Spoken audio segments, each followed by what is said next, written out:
Hello everyone, welcome to my channel Sarihari kitchen. ನಾನು ಸೌಂದರ್ಯ. ಇವತ್ತಿನ ವಿಡಿಯೋದಲ್ಲಿ ಜಜ್ ಮೂಲಂಗಿ ಗ್ರೇವಿ ಅಥವಾ ಸಾಂಬಾರನ್ನ ಹೇಗೆ ಮಾಡೋದು ಅಂತ ಹೇಳ್ಬಿಟ್ಟು ತೋರಿಸ್ಕೊಡ್ತಾ ಇದ್ದೀನಿ. ಇದಂತೂ ತುಂಬಾ ಚೆನ್ನಾಗಿರುತ್ತೆ ರೊಟ್ಟಿ ಜೊತೆ, ಚಪಾತಿಗೆ, ದೋಸೆಗೆಲ್ಲ. ಯಾವ ರೀತಿ ಮಾಡೋದು ಅಂತ ಹೇಳ್ಬಿಟ್ಟು ನೋಡೋಣ ಬನ್ನಿ. ತುಂಬಾ ಈಸಿಯಾಗಿ ಮಾಡ್ಕೊಳ್ಬಹುದು.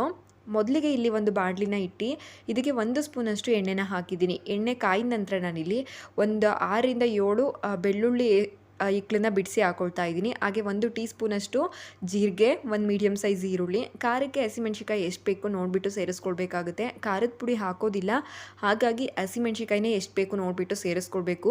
ಎಣ್ಣೆಗೆ ಹಸಿಮೆಣ್ಸಿಕಾಯಿ ಹಾಕಬೇಕಿದ್ರೆ ಈ ರೀತಿ ಕಟ್ ಮಾಡಿ ಸೇರಿಸ್ಕೊಳ್ಳಿ.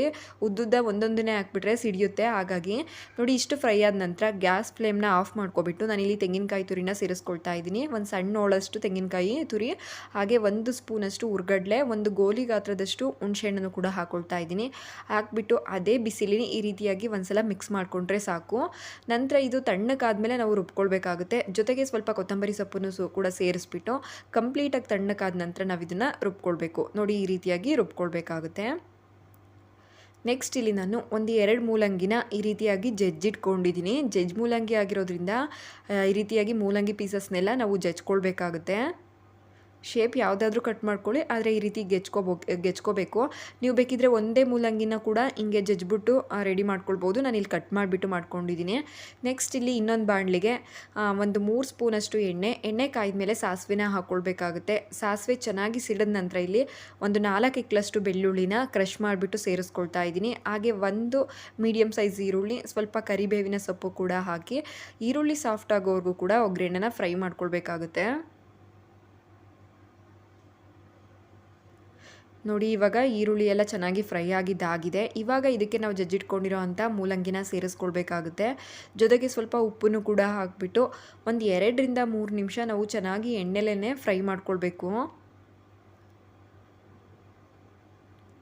2 to 3 ಮಿನಿಟ್ಸ್ ಮಾಡಿದರೆ ಸಾಕು, ಜಾಸ್ತಿ ಬೇಡ.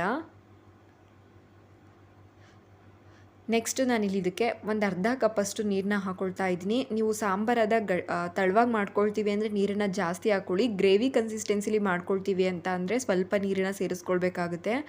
ನೋಡಿ, ಮೂಲಂಗಿ ಬೇಯೋದಕ್ಕೆ ಸ್ವಲ್ಪ ನೀರನ್ನು ಹಾಕಿಬಿಟ್ಟು ಚೆನ್ನಾಗಿ ಒಂದ್ಸಲ ಮಿಕ್ಸ್ ಮಾಡಿ ಒಂದು ಲೆಡ್ನ ಕ್ಲೋಸ್ ಮಾಡಿಬಿಟ್ಟು ಜಸ್ಟ್ ಒಂದು 3ರಿಂದ 4 ನಿಮಿಷ ಬೇಯಿಸ್ಕೊಳ್ಬೇಕು. ಪೂರ್ತಿ ಮೆತ್ತಕ್ಕಾಗೋವರೆಗೂ ಕೂಡ ಬೇಯಿಸ್ಕೊಳ್ಬಾರ್ದು. ನಮಗೆ ಮೂಲಂಗಿ ಸ್ವಲ್ಪ ಕ್ರಂಚಿ ಆಗಿರಬೇಕು. ಹಾಗಾಗಿ 2ರಿಂದ 3 ನಿಮಿಷ ಬೇಯಿಸ್ಕೊಂಡ್ರೆ ಸಾಕಾಗುತ್ತೆ. ನೋಡಿ, ಇವಾಗ ಮೂಲಂಗಿ ಬೆಂದಿದೆ. ಇದಕ್ಕೆ ನಾವು ಆವಾಗಲೇ ರುಬ್ಬಿಟ್ಕೊಂಡಿರೋ ಅಂಥ ಗ್ರೀನ್ ಮಸಾಲಾನ ಹಾಕ್ಕೊಳ್ತಾ ಇದ್ದೀನಿ. ನಾವು ಫ್ರೈ ಮಾಡಿ ಹಾಕ್ಕೊಂಡಿರೋದ್ರಿಂದ ಡೈರೆಕ್ಟ್ ನೀರನ್ನು ಸೇರಿಸ್ಕೊಳ್ಬೋದು. ನಿಮಗೆ ಗ್ರೇವಿ ಅಥವಾ ಸಾಂಬಾರು ಯಾವ ಹದದಲ್ಲಿ ಬೇಕು ನೋಡಿಬಿಟ್ಟು ನೀವು ನೀರನ್ನು ಸೇರಿಸ್ಕೊಳ್ಬೇಕಾಗುತ್ತೆ.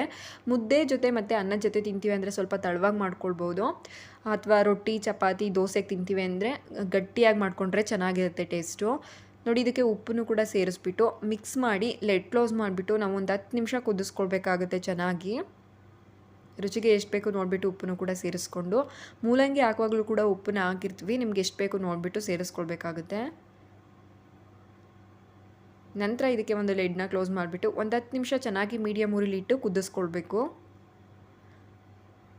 ನೋಡಿ, ಇವಾಗ ಒಂದು 10 ನಿಮಿಷ ಕುದ್ದಾದ ನಂತರ ನಮಗೆ ಗ್ರೇವಿ ಈ ಹದದಲ್ಲಿ ರೆಡಿಯಾಗಿದೆ. ನೀವು ಅದೇ ಮುದ್ದೆಗೆ ಮಾಡೋದಾದರೆ ಸ್ವಲ್ಪ ತೆಳುವಾಗಿ ಮಾಡ್ಕೊಳ್ಬೋದು. ನಾನಿಲ್ಲಿ ಗ್ರೇವಿ ಹದದಲ್ಲಿ ಸ್ವಲ್ಪ ಗಟ್ಟಿಯಾಗಿ ಮಾಡ್ಕೊಂಡಿದ್ದೀನಿ.